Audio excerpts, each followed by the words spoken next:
ఎప్పుడైతే షబానా మహమూద్ ని హోమ్ సెక్రటరీగా నియమించుకున్నారని.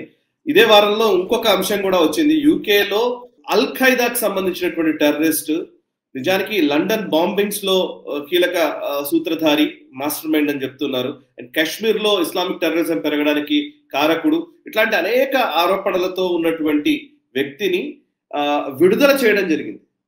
సో ఇది నిజంగా సరే, ఇక కొలాప్స్ అని అన్నాం కాబట్టి సెగ్మెంట్ పేరు కూడా అదే కాబట్టి, సో ఎలా కొలాప్స్, ఎందుకు కొలాప్స్, దాని డీటెయిల్స్ అన్ని మీరే చెప్పండి సార్. అంటే దీంట్లో దారుణమైన పరిస్థితి ఏంటంటే, ఈ జడ్జిమెంట్ ఇచ్చినటువంటి వ్యక్తి, తనని విడుదల చేయాలి అని జడ్జిమెంట్ ఇచ్చినటువంటి జడ్జి ఎవరైతే ఉన్నారో, రాబర్ట్ మోరిస్ జే, అతను ఏం చెప్పాడంటే, నువ్వు అమెరికాలో, ఇతను యాక్చువల్గా అమెరికాలో జైల్లో ఉండి చాలా కాలం అతను శిక్ష అనుభవించి తర్వాత యూకే జైలుకి వచ్చాడు అతను. కాబట్టి అమెరికా జైల్లో చాలా కష్టపడి ఉంటావు కదా నువ్వు, మంచి జీవితం ఇప్పటి గడుపు అని చెప్పేసి నేను విడుదల చేస్తాను, గుడ్ లక్ టు యూ అని చెప్పి వదిలిపెడుతున్నాడు. కానీ వాళ్ళ యూకే యొక్క ఇంటెలిజెన్స్ వర్గాలు, యూకే యొక్క పోలీసు, వీళ్ళందరూ అసెస్మెంట్ ప్రకారం చాలా హై రిస్క్ ఉంది ఇతనికి అని అతను వాళ్ళ రిపోర్ట్ కూడా వచ్చింది. అయినా కానీ కూడా ఇతను ఈ జడ్జ్ ఎవరైతే నేను మోరిస్ అని చెప్పానో అతను ఇతను రిలీజ్ చేశాడు. మోరిస్ జే 50 ఏళ్ళు అతను. ఇతను బయటకు వస్తే మళ్ళీ జిహాదీ ఆలోచన ఉన్నటువంటి వ్యక్తి, మళ్ళీ సమాజంలో జిహాద్ చేసేటువంటి అవకాశాలు ఎక్కువ ఉన్నాయని చెప్పి వాళ్ళ ఓన్ ప్రభుత్వం యొక్క రిపోర్ట్ చెప్తాం. ఒక్కసారి అతను కనుక అంటే ఇంకోటి ఏం చేశాడంటే, అతను సిజోఫ్రెనియా, నాకు మతిస్థిమితం లేదు అని చెప్పి ఏదో క్లెయిమ్ చేశాడు. దాంతో ఎవాల్యుయేషన్ సరిగ్గా జరగలేదు, ఎవాల్యుయేషన్ రిపోర్ట్ రాలేదు. కాబట్టి అటువంటి వ్యక్తులను నార్మల్గా ఏం చేస్తారంటే, వాళ్ళకి ఒక RFID ట్యాగ్ కట్టేస్తారు. ఇట్లాంటి వాళ్ళకి బయట తిరుగుతుంటే వాళ్ళని ట్రాక్ చేస్తుంటారు, వాళ్ళు ఎక్కడ వెళ్ళినా వాళ్ళు ట్రాక్ చేయొచ్చు. ఈ వ్యక్తికి బికాస్ మతిస్థిమితం లేదన్నారు కాబట్టి అతనికి ట్రాకింగ్ కూడా చేయలేదు, అతను అలాగే వదిలేశారు. సో ఇప్పుడు అతను సమాజంలో వెళ్ళాడంటే ఏం చేయగలడు? గతంలో అతను చేసినటువంటి మనకు లండన్ లో చేసిన బాంబింగ్స్ కి నేనే కారకుడిని అని చెప్పి చాలా స్పష్టంగా అతను చెప్పుకున్నటువంటి వ్యక్తి, ఈ రోజు అతన్ని వదిలిపెడితే మరి ఇంక రేపు సమాజంలో వెళ్ళి ఏం చేయగలడు? అతను చాలా చేస్తాడు. సో మరి దానికి అబూ హంజా లాంటి వాళ్ళతోటి అతనికి పరిచయం ఉంది, అతనికి ఆ భావజాలంలో ఏమి మార్పు లేదు అని చెప్పేసి అసెస్మెంట్ కూడా చెప్తోంది, అయినా వాళ్ళు వదిలిపెడుతున్నారు.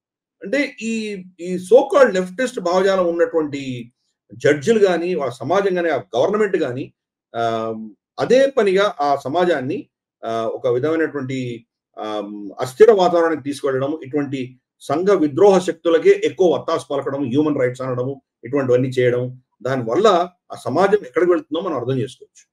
అందుకనే కొలాప్స్ అవుతుంది వాళ్ళ సమాజం.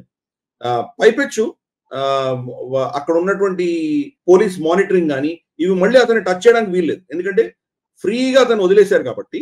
అతన్ని అంటే బాయిజత్ బరీ కర్ది అంటాం కదా మనం. కాబట్టి అతనికి ఏమి తప్పు చేయలేదు, పాపాలన్నీ పోయినాయి, కడిగేసుకున్నాడు. కాబట్టి తన్ని మామూలు సిటిజన్ కింద ట్రీట్ చేయాలి. కాబట్టి రేపు వీళ్ళు విజిలెన్స్ పెడదామన్నా కానీ వాళ్ళకి అధికారం లేదు ప్రభుత్వానికి. రేపటి రోజుపై ఏదైనా జిహాద్ చేశాడు అనుకుందాం, ఏదైనా అటాక్ చేశాడు అనుకుందాం, దానికి ఎవరు బాధ్యులు? జడ్జి అయితే బాధ్యుడు కాదు కదా, ఆయన చేతులు దులిపేసుకుంటాడు కదా. ప్రభుత్వం ఏముంటుంది, మీరే రిలీజ్ చేశారు, ఇప్పుడు మేము వాడిని మానిటర్ చేయలేదు, టెర్రరిజం చేశాడు, ఇప్పుడు ఏం చేయాలి? దానికి ఎవరు బాధ్యులు? దానికి అందుకనే ఆ సమాజం కొలాప్స్ అవుతుంది. ఇటువంటి వారే ఇందాక మనం చెప్పినట్టు ఆవిడ హోమ్ సెక్రటరీ ఏమో నాకు ఇస్లామే ఇంపార్టెంట్, నా దేశం కాదంటుంది ఆమె. ఇతనేమో ఒక టెర్రరిస్ట్ ని వదిలేస్తున్నాడు. 50 ఏళ్ళు అతను అంటే ఇంకా చేయడానికి చాలా శక్తి ఉంది అతనికి, చాలా చేయగలడు. అతన్ని ఓపెన్ గా సొసైటీలో వదిలేస్తున్నారు. అంటే ఒక సింహాన్ని తీసుకొచ్చి ఊరి మధ్యలో వదిలేస్తే ఏం చేస్తుంది అది? అటువంటి పని చేస్తున్నారు వీళ్ళు. అందుకని ఆ సమాజానికి నిష్కృతి లేదు, బ్యాడ్ లక్. బట్ అన్ఫార్చునేట్ అంటే అదే భావజాలం మన దేశంలో ఉంది. మనకు రాజీవ్ గాంధీ హత్య చేసినటువంటి వ్యక్తులని మనం వదిలిపెట్టాం. ఎందుకు? బికాస్ ఉరిశిక్ష ఈ దేశంలో తీసేయాలి. అంటే మీ దేశ ప్రధాని చంపిన వాడిని కూడా మీరు శిక్షించకూడదు, ఉరి తీయడానికి వీల్లేదు. మానవ హక్కులు. మనకు నిర్భయ కాండ్లో చేసినటువంటి అతి కిరాతంగా చేసినటువంటి వ్యక్తిని మైనారిటీ పేరిట కొన్ని సంవత్సరాలు ఏదో రీహాబిలిటేషన్ సెంటర్లో పెట్టి సమాజంలో వదిలేశారు. రేపటి రోజు అతను మొత్తం ఏం చేయడానికి ఏమైనా గ్యారంటీ ఉందా? మన దేశంలో కూడా దాని రిఫ్లెక్షన్స్ చూస్తున్నాం.